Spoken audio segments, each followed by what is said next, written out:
Let's be real. Most of what we're taught about history is a filtered version of the truth.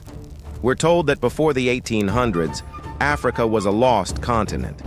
But while Europe was still finding its footing, African queens were already building empires that controlled the world's wealth.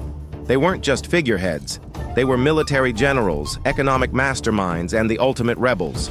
Today, we're bringing 5 of these legends back from the shadows because their names were erased for a reason, and it's time you knew why.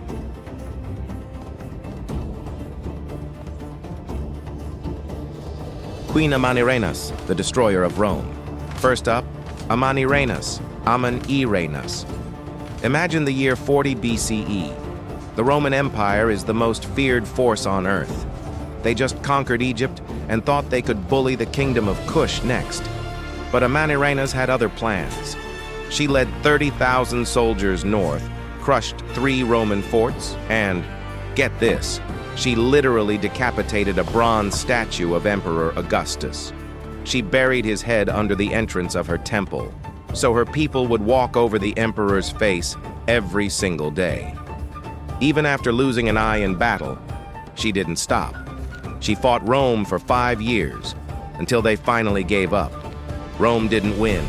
They just realized she was too expensive to fight. Queen Nzinga, the master of diplomacy. Next, we go to the 17th century Angola. Enter Queen Nzinga, Nzinga. The Portuguese arrived, expecting a submissive leader they could manipulate. When she walked into the negotiation room, the governor refused to give her a chair. He wanted her to stand like a servant. Nzinga didn't say a word. She just looked at her attendant, who immediately got down on all 4s. And Nzinga sat on their back, level with the governor, eyes locked. That is the ultimate power move. For 30 years, she was a nightmare for the Portuguese. Ba mastered their politics, led her own troops, and died at 80 years old, still undefeated. Queen Amina, the military architect of Zazzau. In northern Nigeria, people still talk about Queen Amina, Amina. She's known as the woman as capable as a man, but honestly, she was in a league of her own. Amina refused to marry, choosing instead to lead an army of 20,000 soldiers. She spent 34 years expanding her kingdom. But her real legacy isn't just the battles she won. It's the walls she built. She erected massive fortifications around every city she conquered, some of which are still standing today. She turned her kingdom into a global trade hub, proving that a woman's place was at the head of the table. Queen Makeda, billionaire of the ancient world. You might know her as the Queen of Sheba, but in Ethiopia, she is Makeda, Ma-Kaida. She didn't just have gold, she controlled the oil of the ancient world, frankincense and myrrh. When she visited King Solomon, it wasn't a romantic getaway, it was a high-stakes business merger. She was so smart, she tested Solomon with riddles that left him speechless. She wasn't just a visitor, she was a peer. She established a dynasty that lasted 3,000 years. Let that sink in. That's longer than most Western empires have even existed.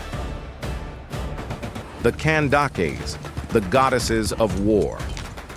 Finally, we have the Kandakes, Kandakes. In the kingdom of Kush, Kandake wasn't just a name, it was a title for powerful warrior queens. These women were so fierce that legend says Alexander the Great saw their armies and decided, nope, not today. He turned his entire army around because he knew a fight with the Kandakes wasn't a fight he'd win. They built more pyramids in Sudan than the pharaohs did in Egypt. They were the original Wonder Women, and they didn't need a movie to prove it.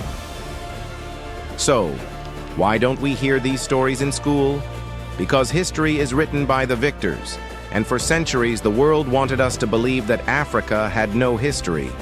But the evidence is in the stones, the oral traditions, and the DNA of the people.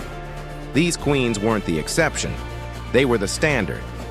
When you know your past, you can't be lied to about your future. If you're tired of the same old history books, hit that subscribe button. Let's keep uncovering the truth together. Thanks for watching, and I'll see you in the next one.